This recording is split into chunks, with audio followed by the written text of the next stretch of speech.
드디어 10년의 대장정을 마친 김혜안 이야기. 이 시리즈를 사랑할 수밖에 없는 이유 생각해보면 꽤 분명합니다. 김혜안 이야기는 이야기를 정말 잘 구축한 드라마이기 이전 영화를 정말 사랑하는 시리즈죠. 모두가 사랑했고 지금도 여전한 존재감을 뽐내고 있는 80년대 명작들을 쏙쏙 골라 만든 믹스테이프 같은 작품인데요. 순수 드라마로서 보는 재미뿐만 아니라 알아보는 재미도 있고 알고 나면 다시 보이는 작품이기도 합니다. 오늘 영상은 김혜안 이야기의 재료가 된 명작들을 씹고 뜯고 맛보고 정리하는 시간입니다. 안 본 분들도 즐길 수 있도록 핵심 장면과 뼈대만 짚을 예정이니 Let's do this. 안심하고 따라오세요. 시즌1을 한 문장으로 요약한다면 아이들은 이방인을 숨기고 어른들은 보이지 않는 진실을 쫓습니다. 이 구조의 뿌리엔 할리우드 시네마의 상징 스티븐 스필버그가 있습니다. 가장 뚜렷한 뼈대 바로 E.T.죠. 세상을 뒤흔들 낯선 존재의 등장, 그를 숨기고 지키려는 아이들, 11에게 금발 가발을 씌우고 핑크 드레스를 입히는 장면, 지하실의 은신처와 자전거 추격전까지 김혜안 이야기와 E.T.가 이렇게나 닮아있는 건 우연이 아니었으니 초기 기획 단계에서 마이크의 이름이 아예 엘리엇이었다고 하죠. 외로운 존재들이 연대를 통해 우정을 쌓아가는 이야기, 아이의 시선에 놓인 SF라는 점에서 E.T의 서사를 계승한 김혜안 이야기. 그런데 이 작품 단순한 아이들 모험담에 그치지 않습니다. Will, are you here? 11의 서사 반대편엔 조이스의 이야기가 있죠. 아들이 사라진 뒤 전구와 대화하고 벽을 부수고 거실 가득 알파벳을 적은 엄마. 겉보기엔 제정신이 아닌 것 같지만 알고 보면 진실을 마주한 유일한 인물인데요. 그녀 위로 UFO를 목격한 뒤 집착에 가까운 확신에 매달리다 일상에 균열이 생긴 미지와의 조우 속 로이를 겹쳐볼 수 있습니다. 인디애나라는 배경도 이 작품으로부터 비롯됐다고 하죠. 김혜안 이야기가 스티븐 킹의 그림자 아래 놓여있다는 건 80년대 그 자체인 작품이니 당연한 사실이겠죠. 비밀정보기관에 쫓기는 투능력 소녀라는 설정 위론 파이어 스타터가 겹쳐 보입니다. 능력을 쓰면 코피가 흐른다는 설정까지 비슷하죠. Ready.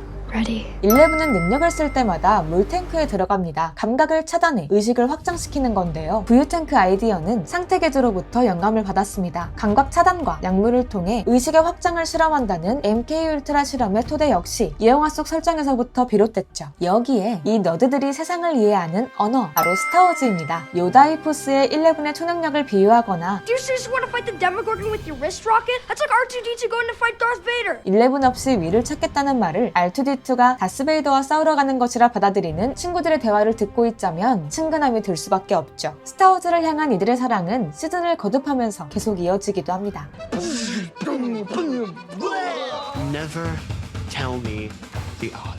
Never tell me the odds. 시즌1의 모든 서사를 포장지처럼 감싸는 또 한편의 작품, 바로 구니스인데요. 작은 마을의 아이들이 보물지도를 발견하고 위험한 지하세계로 모험을 떠나는 이야기를 담은 작품이죠. 본인들보다 훨씬 더 큰 세계에 맞서는 이들의 모험담 위로 마이크, 더스틴, 루카스, 미래 우정이 겹쳐 보일 수밖에 없는데요. 티격태격하면서도 끈끈한 우정을 자랑하고 위험을 앞둔 상황에서도 용기를 발휘하는 이들의 성장은 보는 이들의 마음에 뭉클함을 불어넣기 충분합니다. 주인공의 이름까지 마이키라는 사실, 여기서 마이키를 연기한 배우가 바로 Hey there. 존 에스틴인데요. 구니스로부터 32년이 지나 시즌2에 밥이 등장하는 순간 이건 무조건 환영할 수밖에 없는 캐스팅이죠. Wait, hold up the proton blaster. 여기에 착장만으로도 반가운 작품이 있었으니 고스트버스터즈입니다. 실제로 시즌2의 배경이 된 1984년 여름에 개봉해 대박 흥행을 기록했는데 재미있는 사실이 있다면 핀 울프하드가 몇 년 뒤 실제로 고스트버스터즈 세계관에 합류했다는 것. 그런데 여기서 이들이 고스트버스터즈가 될 수밖에 없었던 이유가 나오는데요. 시즌2의 중심에 선 작품이 바로 엑소시스트이기 때문입니다. 뒤집힌 세계에 납치된 윌은 마인드 플레이어에게 몸을 빼앗긴 상태, 그의 숙주가 되어 의도치 않게 스파이가 되는데요. 침대에 묶인 아이와 원인을 찾지 못하는 의사, 속이 타들어가는 부모와 결국 테마에 가까운 방식으로 악을 쫓아내는 방식까지 엑소시스트와 굉장히 닮아있죠. 시즌2는 본격적으로 뒤집힌 세계의 곳곳이 드러난 작품이기도 했는데요. 더퍼 형제는 에일리언 시리즈에서 직접적인 영향을 받았다고 밝혔습니다. 끈적이는 질감이나 정체를 알 수 없는 생명으로부터 피어나는 공포, 아이들의 입을 막아버린 촉수부터 이후 시리즈에 등장한 여러 장면을 통해 에일리언의 흔적을 만날 수 있었죠. 샘 오웬스 박사를 연기한 폴라이저의 캐스팅 역시 하나의 이스터에그라고 봐도 좋을 것 같고요. Maxine. Nobody calls me Maxine. It's Max. 2편부터 합류한 뉴페이스, 바로 맥스입니다. Ah, well. 이름에서부터 매드맥스를 쉽게 떠올릴 수 있는데 외지의 아웃사이더가 팀과 함께하며 정체성을 되짚어간다는 점에서 명작의 서사와 배를 함께하는 캐릭터죠. What's going on? 운전 실력 역시 타고났고요. 계속되는 스티븐 킹의 그림자, 호러 분위기가 짙어진 시즌2에선 그것의 흔적도 만나볼 수 있습니다. 루저 클럽이라는 존재부터 80년대 소년사사 공식, 이들의 우정이 결국 악을 이긴다는 공식마저 닮아있죠. 특히 시즌2에서 형성된 호킨스 지하의 터널, 그곳에서 인물들이 활약하는 장면은 하수도에서 악의 존재를 쫓던 그것의 루저 클럽과 겹쳐 보일 수밖에 없고요. 시즌2에서부터 본격화된 더스틴과 스티븐의 우정, 선로 위를 걷는 장면은 명확히 스탠 바이 미의 오마주죠. 이들이 걸으면서 마음을 나누고 서로를 신뢰하게 되는 과정임과 동시에 위험에 놓인 소년들의 위태로움과 불안정성을 드러내는 장면이기도 한데요. 스탠 바이 미의 경우 이 작품의 대본이 김혜안 이야기의 오디션에 활용되기도 했다는 사실, 안 본 배우들도 많아 감독님이 영화 감상을 숙제로 내주기도 했다고 합니다. 단순히 명장면뿐 아니라 작품의 정서까지 함께 이어받았다는 사실을 확인할 수 있는 부분입니다. 시즌2 속 더스티는 쓰레기통에서 발견한 의문의 생명체 다트를 키우는데요. 이 장면 위로 떠오르는 작품, 바로 그렘린이죠. 귀여웠던 애완 생명체가 통제할 수 없는 지경에 이르는 순간 서사의 분위기가 확 뒤바뀐다는 점까지 똑 닮아 있습니다. 시즌2 이후 3년 만에 돌아온 시즌3, 훌쩍 큰 배우들의 성장이 돋보인 시즌이었는데요. 사랑이 싹 트는 계절, 새로 문을 연 쇼핑몰을 배경으로 광란의 에너지가 폭발하는 서사를 만날 수 있었죠. 아날로그한 호킨스와 네온 사인으로 번쩍이는 스타코트물, 여기에 시간이 멈춘 듯한 지하의 연구시설까지 과거와 현재, 미래가 뒤섞인 감각이 돋보이는 시즌이었는데 그 정서를 그대로 담아낸 작품이 바로 백투더퓨처입니다. 1985년 7월 3일 개봉한 백투더퓨처 시즌3가 딱 그 시기를 배경으로 하고 있다는 점도 돋보이는데요. 하체해싱 액션이 유독 많았다는 점 역시 우연은 아닌 것 같죠? 그간 시리즈가 유지해왔던 장르적 개성을 살짝 우회해 티네이저 드라마로서의 활력, 대중적인 느낌을 지향한 시즌이었다는 점에서 영화의 성격과 더욱 닮아있는 것 같기도 한데요. 백투더퓨처는 시즌5에서도 존재감을 발휘했다는 사실, The flux capacitor's down again.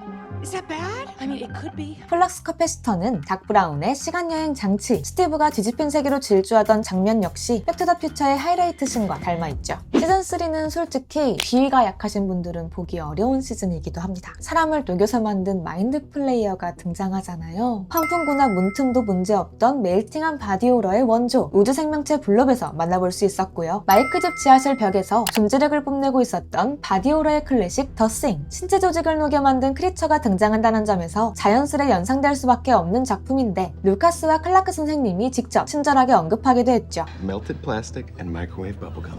호퍼를 향해서만 질주하던 무표정한 살인기계 러시아 킬러 위로는 누구나 터미네이터 속 아놀드 슈왈제네거를 떠올릴 수밖에 없고요. 시즌5에서도 이 작품의 맥을 이은 새로운 캐릭터를 만날 수 있었습니다. 시즌3 첫 화에서 친구들이 함께 모여본 작품, 바로 조지 로메로의 시체들의 낮인데요. 시작에 노인된 다 이유가 있는 법, 평범한 사람들이 좀비로 변해가는 서사, 지하기지를 주요 배경으로 할 것이란 힌트를 전한 작품이었습니다. 시즌3에서부터 본격적인 활약을 펼친 에리카, 환풍구의 좁은 통로를 오가며 침투 작전에 시동을 거는데 그 활약으로 80년대 액션의 상징 다이아드의 존 맥클레인을 떠올릴 수밖에 없고요. 마인드 플레이어의 공격에 숨죽인 채 숨어있던 인물들, 숨소리와 시선만으로 팽팽한 긴장감을 구축한 이 공간 스릴러의 텐션, 주라기 공원으로부터 영감을 받았습니다. 특히 마인드 플레이어의 촉수가 갬 매장에 숨은 11과 마이크, 맥스를 찾는 장면은 주라기 공원의 분위기를 직접적으로 참고했다고 하죠. 김혜안 이야기의 팬이라면 시즌3를 언급할 때부터 이미 귓가에 맴돌고 있을 청명한 목소리, 더스틴과 수지의 네버엔딩 스토리 씬을 빼놓을 수 없는데 1984년 개봉한 판타지 영화 네버엔딩 스토리의 타이틀곡은 당시 미국 싱글 차트 상위권을 차지할 정도로 히트했고 전 세계적으로도 큰 성공을 거뒀습니다. 배우들이 완연한 성인의 얼굴을 하고 돌아온 시즌4, 아이들의 모험담은 잠시 미뤄두고 트라우마를 자극하는 수위 높은 호러를 내세워 더 성숙하고 탄탄한 성장, 치유, 우정, 격려, 위로의 서사를 쌓아갔는데요. 악몽을 이용하는 빌런 베크나 위로 떠오를 수밖에 없는 캐릭터, 나이트메어 시리즈의 프레디 크루거입니다. 그 영향력은 캐스팅으로까지 이어졌으니 시즌4 속 미스터리의 키를 쥐고 있던 빅터 크릴, 프레디 크루거를 연기했던 로버트 잉글런드가 그를 연기하며 존재 자체로 반가운 이스터에그가 되어주었죠. 나이트메어의 주인공 이름이 낸시라는 점도 주목할 만한데 낸시 휠러는 낸시 톰슨에게 직접적인 영향을 받은 캐릭터라는 점, 부비 트랩과 불을 활용해 빌런을 해치우는 모습이 굉장히 비슷하죠. 프레디 크루거만큼 막강한 존재감을 자랑하는 호러 캐릭터 마이클 마이어스 그림자 역시 짙게 드리워져 있는데요. 에디가 마이클 마이어스의 가면을 착용한 장면, 그의 삼촌이 빅터 캐릭터를 마이클 마이어스에게 비유한 장면을 통해 할로윈의 흔적을 엿볼 수 있었는데, 낸시 일행에게 공격당한 베크나가 추락 후 자취를 감춰버린 장면은 할로윈 속 마이클 마이어스의 최후와 닮아있다는 점, 감쪽같이 사라져버린 빌런을 통해 다음 편을 예고하는 스릴의 공식을 옮겨온 장면이고요. 낸시와 로빈이 심리학을 공부하는 학생으로 위장해 빅터 크리를 면회하는 장면에서 떠오르는 이 작품, 양들의 침묵 속 명장면을 떠올릴 수 있죠. 이미 전 시즌에서 여러 번 소환됐던 샤이닝, 흠잡을 곳 없는 공간에서 벌어지는 히스테리형 미스터리 공포를 담은 그 고유의 분위기를 크릴하우스에서도 확인할 수 있었습니다. 여기서 벌어진 사고는 오버룩 호텔에서 벌어진 사건과 결과적으로 명확한 평행 구조를 이루고 있고요. 위장센을 통해서도 샤이닝에 대한 애정을 밝히고 있죠. 호킨스를 벗어나 캘리포니아라는 이색적인 배경을 활용한 시즌이기도 했는데, 이곳에서 적응하기도 전에 친구들 사이 괴롭힘에 시달리던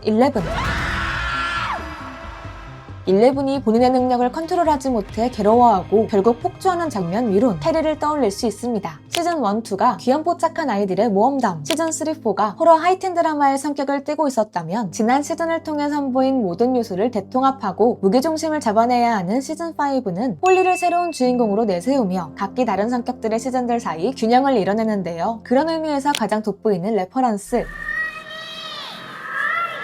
바로 폴터가이스트입니다. 시즌 1, 2에서 뒤집힌 세계로 납치된 위를 통해 이 영화의 흔적을 확인할 수 있었는데, 시즌 5에서 다시 집을 배경으로 한 홀리의 납치 장면을 보여주며 다른 차원으로 연결된 집이 공포가 되는 순간을 그대로 재현해냈고요. 집이 인상 깊은 장면이 또 한 번 등장했으니 텀보가를 덧삼아 데모고르곤을 때려잡는 장면, 나홀로 집의 케빈으로부터 영감을 받았다는데 클래식한 집 디자인도 어딘가 비슷해 보이죠? 대놓고 프랑켄슈타인을 오마주한 위트 있는 장면도 만날 수 있었고요. 시즌 5에 에선 대규모 액션씬을 롱테이크로 선보이며 지난 시즌에선 경험한 적 없던 수준의 몰입감을 만나볼 수 있기도 했는데요. 덕후 형제는 이 장면을 연출 레퍼런스로 실저런 오브맨을 언급했습니다. 보면서 굉장히 감탄한 장면이었는데, 알고 보면 아이들과 함께한 촬영이었기에 한 번에 촬영한 원테이크 씬은 아니었고 기술을 활용해 여러 테이크를 이어붙인 장면이었다고 하죠. 푸른 드레스의 금발머리, 꿈처럼 아름답지만 모든 것이 뒤틀린 세계를 탐험하는 어린 소녀, 시즌 5의 홀리를 두고 가장 많이 언급되는 작품, 이상한 나라의 앨리스입니다. 교종시계를 들고 베스트까지 차려입은 미스터 와츠잇의 모습이 앨리스를 이상한 세계로 이끄는 하얀 토끼와 닮아있다는 점, 맥스의 디자인이 모자 장수, 데릭의 디자인이 채셔 고양이와 트윈스를 섞은 모습이라는 점, 구멍들을 비집고 다른 차원으로 넘어가거나 아예 웜홀이 등장한다는 점을 미뤄봤을 때 And come out the other side where people walk upside down. 헨리의 기억으로 구성된 이 세계가 이상한 나라의 앨리스를 그대로 반영하고 있다는 사실을 눈치챌 수 있습니다. 여기서부턴 시즌5의 결말과 관련한 스포일러가 포함되어 있으니 안 보신 분들이라면 뒤로 가기를 눌러주세요.